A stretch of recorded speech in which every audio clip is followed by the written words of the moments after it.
young people globally who want to be like Elon Musk. What's your advice to them? I think that probably they shouldn't want to be. You? I think it sounds better than it is. Okay. Yeah, it's not as much fun being me as you'd think. I don't know. You don't think so? No. There's definitely, it could be worse for sure, but it's, I'm not sure I want to be me. Depending upon how well you want to do, and particularly if you're starting a company, you need to work super hard. So what does super hard mean? Well, when my brother and I were starting our first company, instead of getting an apartment, we just rented a small office and we slept on the couch. And we showered at the YMCA, and we're so hot up we had one computer, so the website was up during the day, and I was coding at night. 7 days a week, all the time. And I sort of briefly had a girlfriend in that period, and in order to be with me, she had to sleep in the office. So work hard, like, every waking hour. That's the thing I would say, particularly if you're starting a company. And I mean, if you do simple math, you say like, okay, if somebody else is working 50 hours and you're working 100, you'll get twice as much done in the course of a year as the other company. So many people try to talk me out of starting a road company. It was crazy. One good friend of mine collected a whole series of videos of rockets blowing up and made me watch those. He just didn't want me to lose all my money. We're doing these things that seem unlikely to succeed, and we've been fortunate, and at least thus far they have succeeded. This is widely regarded as one of the most robotics-driven auto assembly lines on the planet. Elon, part of the thing I heard about the Model 3 is that there's too many robots, that maybe... Yeah, I agree. You think so too? That maybe you need more people in here working? We do. In some cases, the robots actually slowed the production, right? Yes, they did. We had this crazy complex network of conveyor belts, and it was not working. So we got rid of that whole thing. This is cool, Elon. Yeah. Realizing it needed an overhaul, Musk personally took over the Model 3 production line at the beginning of April. We're aiming for really extreme levels of precision, more than any other vehicle in the world. He says he has resorted to pulling all-nighters at the plant. When things get really intense, I don't have time to go home and shower and change, so I just sleep here. I want to see. Where is that? Oh, yeah, so I want to see. I mean, it's pretty boring overall, really. It's actually cold in here too. Yeah, I like it cold. So you like it cold? I sleep on the couch over there. So you're just laying here on the couch? Yeah. Last time I was here, I actually slept literally on the floor because the couch was too narrow. Yeah, I was going to say. And Elon, I have to say, it's not even a comfortable couch either. No, it's terrible. This is not a good couch. Musk feels like all the overtime is paying off. And now he says the Model 3 line is back on track. And we're able to unlock some of the critical things that were holding us back from reaching 2,000 cars a week. But since then, we've continued to do 2,000 cars a week. Do you think that this is sustainable? This pace is sustainable? Yeah. One does have to be focused on the short-term and money coming in when creating a company, because otherwise the company will die. So I think that a lot of times people think like creating a company is going to be fun. I would say it's not. It's really not that fun. I mean, there are periods of fun, and there are periods of where it's just awful. And particularly if you're the CEO of the company, you actually have a distillation of all the worst problems in the company. There's no point in spending your time on things that are going right. So you only spend your time on things that are going wrong. And there are things that are going wrong that other people can't take care of. So you're like the worst. You have a filter for the crappiest problem in the company, the most pernicious and painful problem. So I wouldn't say I think you have to feel quite compelled to do it, and have a fairly high pain threshold. And there's a friend of mine who says like starting a company is like staring into the abyss and eating glass. And there's some truth to that. The staring into the abyss part is that you're going to be constantly facing the extermination of the company, because most startups fail. It's like 90%, arguably 99% of startups fail. So that's the staring into the abyss part. You're constantly saying, okay, if I don't get this right, the company will die. It can be quite stressful. And then the eating glass part is you've got to do the problems. You've got to work on the problems that the company needs you to work on, not the problems you want to work on. And so that's you end up working on problems that you'd really wish you weren't working on. And so that's the eating glass part. And that goes on for a long time. So how do you keep your focus on the big picture when you're constantly faced with, we could be out of business in a month? Well, it's just a very small percentage of mental energy is on the big picture. Like you know where you're generally heading for, and the actual path is going to be some sort of zigzaggy thing in that direction. And try not to deviate too far from the path that you want to be on, but you're going to have to do that to some degree. But I don't want to diminish the. I mean, I think the profit motive is a good one if the rules of an industry are properly set up. So there's nothing fundamentally wrong with profit. In fact, profit just means that people are paying you more for whatever you're doing than you're spending to create it.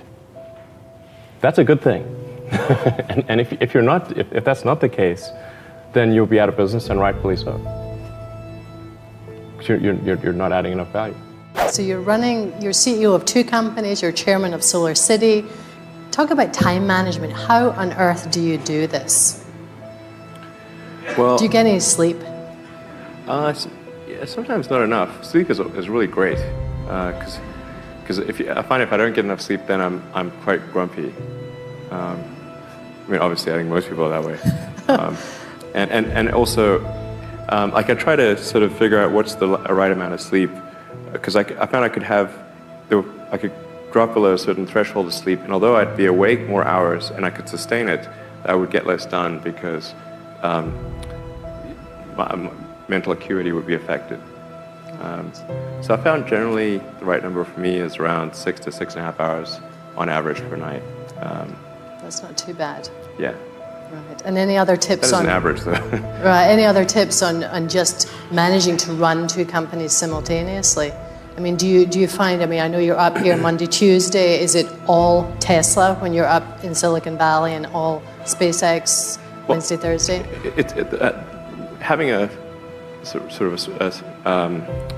having a smartphone is incredibly helpful, because that means you can do email during interstitial periods. Like if you're in a car, you're walking in the bathroom, everywhere, and you can do email practically when you're awake. And so that's really helpful to have email for SpaceX and Tesla integrated on my phone. And then it's just you have to apply a lot of hours to actually working. So the way I generally do it is I'll be working at SpaceX on Monday, and then Monday night fly to the Bay Area, spend Tuesday and Wednesday in the Bay Area, then at Tesla, and then fly back on Wednesday night, spend Thursday and Friday at SpaceX. In the last several months, then I would fly back here on a Saturday and either spend Saturday and Sunday at Tesla or spend Saturday at Tesla and Sunday at SpaceX. I focus on signal over noise. A lot of companies get confused. They spend money on things that don't actually make the product better. For example, at Tesla, we've never spent any money on advertising. We put all of the money into R&D and manufacturing and design to try to make the car as good as possible. And I think that's the way to go. For any given company, just can keep thinking about, are these efforts that people are expending, are they resulting in a better product or service? And if they're not, stop those efforts. Really liking what you do, whatever area that you get into, given that, even if you're the best, there's always a chance of failure. So I think it's important that you really like whatever you're doing. If you don't like it, life is too short. If you like what you're doing, you think about it even when you're not working. I mean, it's something that your mind is drawn to. And if you don't like it, you just really can't make it work, I think. First of all, you don't need college to learn stuff, okay? Everything is available basically for free. You can learn anything you want for free. It is not a question of learning. There is a value that colleges have, which is like, seeing whether can somebody work hard at something, including a bunch of sort of annoying homework assignments, and still do their homework assignments and kind of soldier through and get it done. That's like the main value of college. And then also, if you probably want to hang around with a bunch of people your own age for a while instead of going right into the workforce. So I think colleges are basically for fun and to prove you can do your chores, but they're not for learning. What was your biggest failure, and how did it change you? I have to really think hard about that. Failure, never heard of it. There's your answer. Well, there's a ton of failures along the way, that's for sure. For SpaceX, first 3 launches failed, and we're just barely able to scrape together enough parts and money to do the 4th launch. If that 4th launch had failed, we would have been dead. So multiple failures along the way. I tried very hard to get the right expertise in for SpaceX. I tried hard to find a great chief engineer for the rocket, but the good chief engineers wouldn't join, and the bad ones, well, there was no point in hiring them. So I ended up being chief engineer of the rocket. So if I could have found somebody better, then we would have maybe had less than 3 failures. There are just times when something is important enough, you believe in it enough, that you do it in spite of the fear. You have to imagine an outcome in order to head in that direction. And science fiction explores a lot of different ideas, so it can be helpful as a source of inspiration. Like books, TV shows, movies, they're all, I think, sources of inspiration. Most of the movies and TV shows about space are totally wrong. But they still have interesting ideas. Like the Star Trek communicator was an inspiration for the cell phone. Yeah, with the flip, right? Right. Yeah, exactly. In fact, the weird thing is like the phones we have in our pocket vastly exceed what was on Star Trek. The real way I think you actually achieve intellectual property protection is by innovating fast enough. If your rate of innovation is high, then you don't need to worry about protecting the IP because other companies will be copying something that you did years ago. Mm-hmm. And that's fine, just make sure your rate of innovation is fast. Speed of innovation is what matters. And I do say this to my teams quite a lot, that innovation per unit time, as I go, innovation per year, if you want to say it, is what matters, not innovation absent time. Because if you wanted to make, say, 100% improvement in something, and that took 100 years or 1 year, that's radically different. So it's like, what is your rate of innovation? That matters. And is the rate of innovation, is that accelerating or decelerating? And a weird thing happens when companies get big is that most companies or organizations, the bigger they get, they tend to get less innovative. Not just less innovative on a per person basis, but less innovative in the absolute. And I think this is probably because the incentive structure is not there for innovation. It's not enough to use words to encourage innovation. The incentive structure must be aligned with that. That's fundamental. I think failure is bad. I don't think it's good. But if something is important enough, then you do it even though the risk of failure is high. And so I think my advice, if somebody wants to start a company, is they should bear in mind that the most likely outcome is that it's not going to work. And they should reconcile themselves to that strong possibility. And they should only do it if they feel that they are really compelled to do it. Because it's going to, the way starting a company works is like, usually in the very beginning it's kind of fun, and then it's really hellish for a number of years. You talked about chewing glass. Yeah, there's a friend of mine who's a successful entrepreneur, and started actually his career around the same time as I did, and he has a good phrase. His name's Willie. He said, "Yeah, starting a company is like eating glass and staring into the abyss. And you agree with that? generally true. Yeah. And if you don't eat the glass, you're not going to be successful. Why do we need to build a city on Mars with 1 million people on it in your lifetime, which I think is kind of what you've said you'd love to do? Yeah, I think it's important to have a future that is inspiring and appealing. I mean, I just think that there have to be reasons that you get up in the morning and you want to live. Like, why do you want to live? What's the point? What inspires you? What do you love about the future? And if we're not out there, if the future does not include being out there among the stars and being a multi-planet species, I find that it's incredibly depressing if that's not the future that we're going to have. I think the value of beauty and inspiration is very much underrated, no question. But I want to be clear. I'm not trying to be anyone's savior. That is not the. I'm just trying to think about the future and not be sad. Generally, you want to embark on something. It's desirable to figure out if success is at least one of the possibilities. Right, exactly. Because for sure, failure is one of the possibilities. Yes. But ideally, you want to try to bracket it and say success is in the envelope of outcomes. Yeah. And I wasn't quite sure if that was the case. I mean, I think success on an academic level would have been quite likely because you can publish some useless paper, and most papers are pretty useless. We have a few. Don't take offense. Sorry. I mean, how many PhD papers are actually used by someone ever? I mean, no, that's a good point. Percentage-wise, it's not good. Yeah.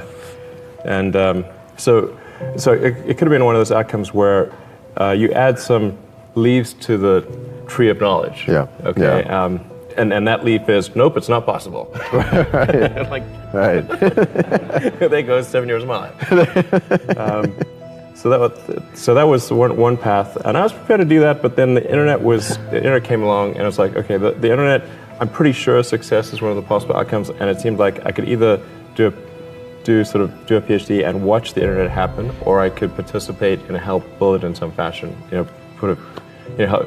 Like I just couldn't stand the idea of watching it happen. Yeah, yeah. So I decided to put things on hold and start an internet company, and that was kind of we worked on internet like publishing software, maps and directions, Yellow Pages, kind of things. I think it's also important to reason from first principles rather than by analogy. So the normal way that we conduct our lives is we reason by analogy. We're doing this because it's like something else that was done, or it's like what other people are doing. Me Too type ideas. Yeah, slight iterations on a theme, and it's kind of mentally easier to reason by analogy rather than from first principles. But by first principles is kind of a physics way of looking at the world, and what that really means is you kind of boil things down to the most fundamental truths and say, okay, what are we sure is true, or as sure as possible is true, and then reason up from there. That takes a lot more mental energy. Give me an example of that. Like, what's one thing that you've done that on that you feel has worked for you? Sure. So somebody could say, in fact people do, that battery packs are really expensive and that's just the way they'll always be because that's the way they've been in the past. You're like, well, no, that's pretty dumb, because if you applied that reasoning to anything new, then you wouldn't be able to ever get to that new thing. I think one of the biggest mistakes people generally make, and I'm guilty of it too, is wishful thinking. Like you want something to be true, even if it isn't true, and so you ignore the things that you ignore the real truth because of what you want to be true. This is a very difficult trap to avoid, and like I said, it's certainly one that I find myself in having problems with. But if you just take that approach of you're always to some degree wrong, and your goal is to be less wrong, and solicit critical feedback, particularly from friends. Like particularly friends, if somebody loves you, they want the best for you. they don't want to tell you the bad things. So you have to ask them, and say, really, I really do want to know. Freedom, a word so common that most of us rarely stop to think about it. Not because it disappeared, but because it was always there.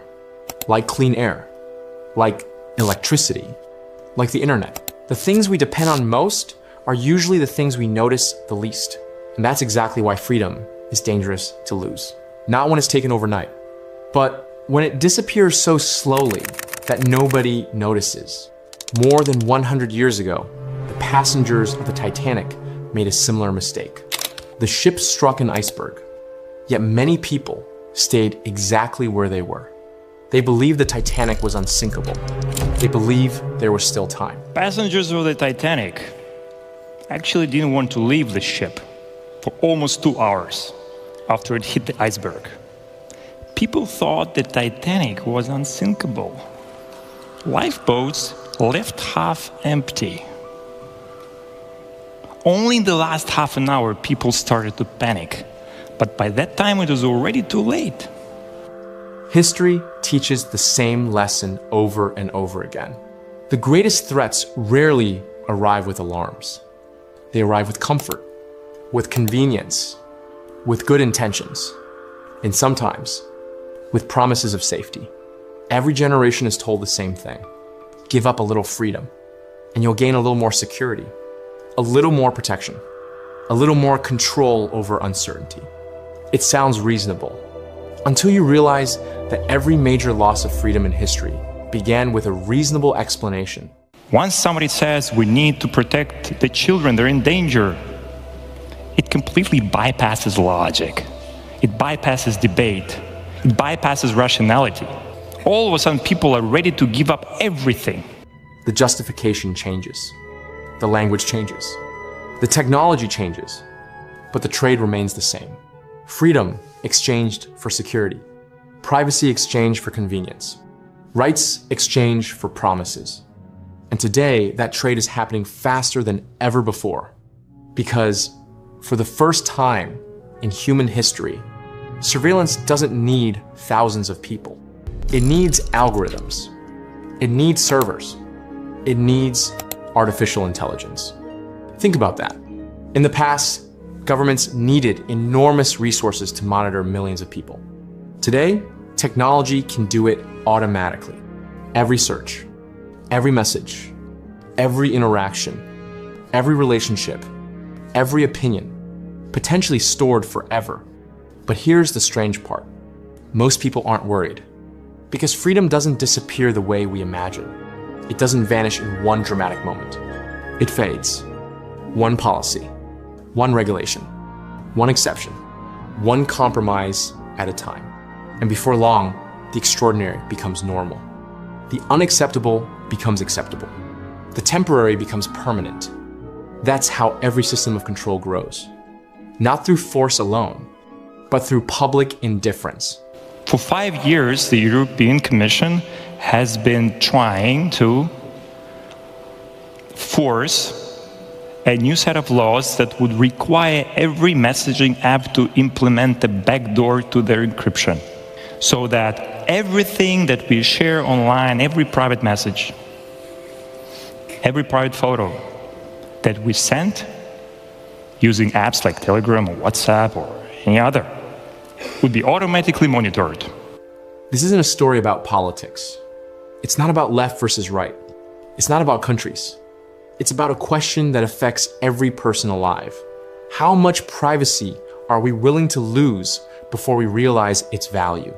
Because privacy isn't about hiding crimes. Privacy is about being human.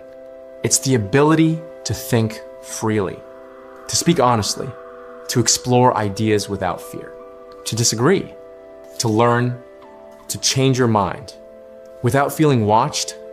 And once that disappears, something else disappears with it. Creativity, innovation, independent thought, the foundations of a free society.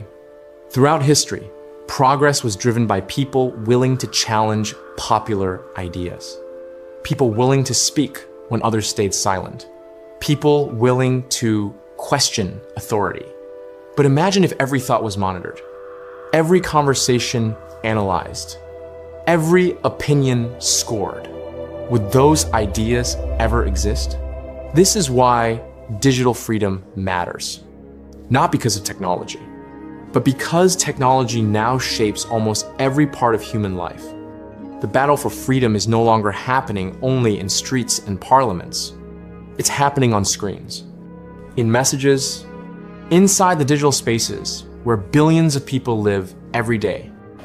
The criminals will be the first to switch on to other tools, more secure. They will use VPNs. They will use private secret apps. And that's why some people choose to resist. Not because it's easy, not because it's profitable, but because certain principles become worthless the moment you stop defending them. For nearly 2 decades, Pavel Durov has built platforms around one simple belief: that private communication should remain private. That freedom of expression matters. That technology should empower people rather than control them. Personal freedoms are being eroded everywhere in the world, almost without exception.